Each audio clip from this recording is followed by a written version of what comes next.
Now we are going to start chapter 2। अब हम chapter 2 को देखेंगे। चैप्टर 1 हमारा कंप्लीट हो गया। Chapter 2 general principles of care and protection of children.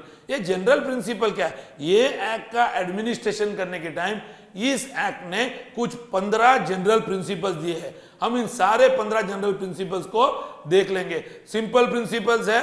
पहला है principle of presumption of innocence, मतलब चाइल्ड ने अगर कोई ऑफेंस किया है तो प्रिजम्पशन ऑफ इनोसेंस होना चाहिए। याद रखना है कि वो चाइल्ड इनोसेंट है। इसका प्रिजम्पशन लेकर ही जुवेनाइल जस्टिस बोर्ड या चाइल्ड वेलफेयर कमिटी सोचेगी और जो प्रोसीजर है उसको फॉलो करेगी। सेकेंड है principle of dignity and worth, भले वो बच्चा है लेकिन उसके पास भी उसकी डिग्निटी है, तो उसकी डिग्निटी और राइट को याद रखना है और ऐसे ही करके जुवेनाइल जस्टिस बोर्ड काम करेगी।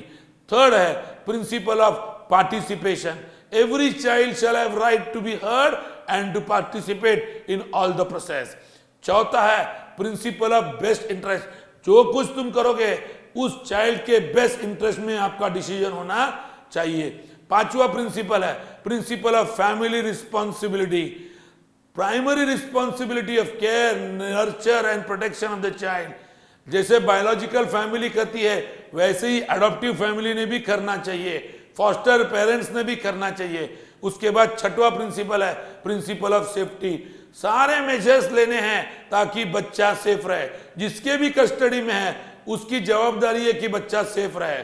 सेवेंथ प्रिंसिपल पॉजिटिव मेजर्स, जो कुछ डिसीजन लेते हैं all resources are to be mobilized including those of family and community for promoting well being, facilitating development of identity and providing an inclusive enabling environment to reduce vulnerability of children and need for intervention under this act।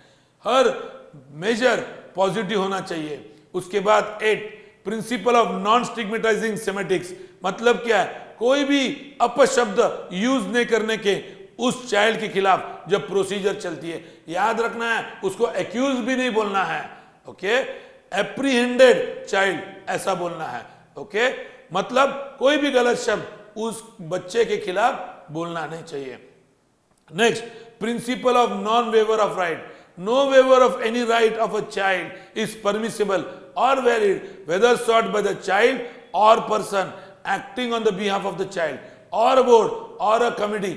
Any non-exercise of fundamental right shall amount to waiver।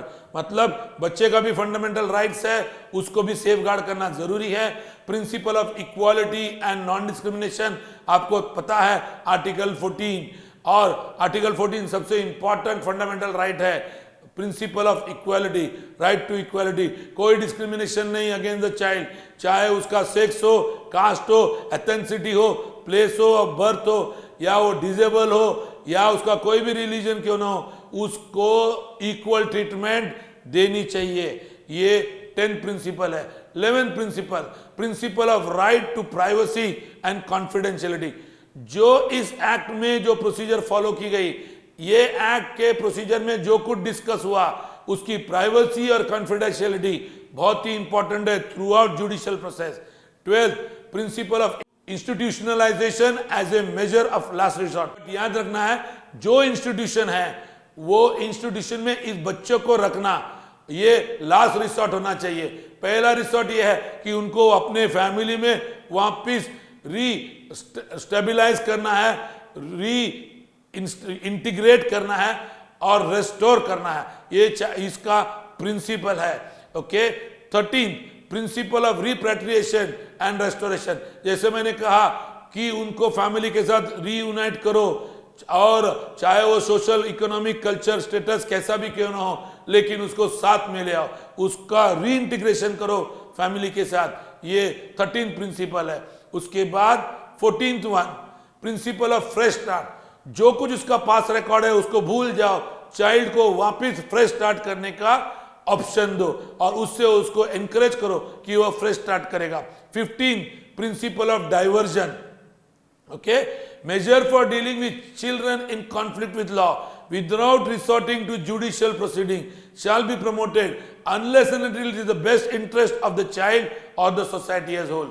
Principal of diversion, सारे बातें juvenile justice board के साथ ही चलेंगे। अगर child in conflict with law है तो उसको court में तभी भेजेंगे अगर चाइल्ड के इंटरेस्ट में या सोसाइटी के इंटरेस्ट में है तो। 14 principle of natural 16 principle of natural justice, और ये लास्ट प्रिंसिपल है प्रिंसिपल ऑफ नेचुरल जस्टिस। आपको तो सबको पता है standard of fairness is nothing but principle of natural justice.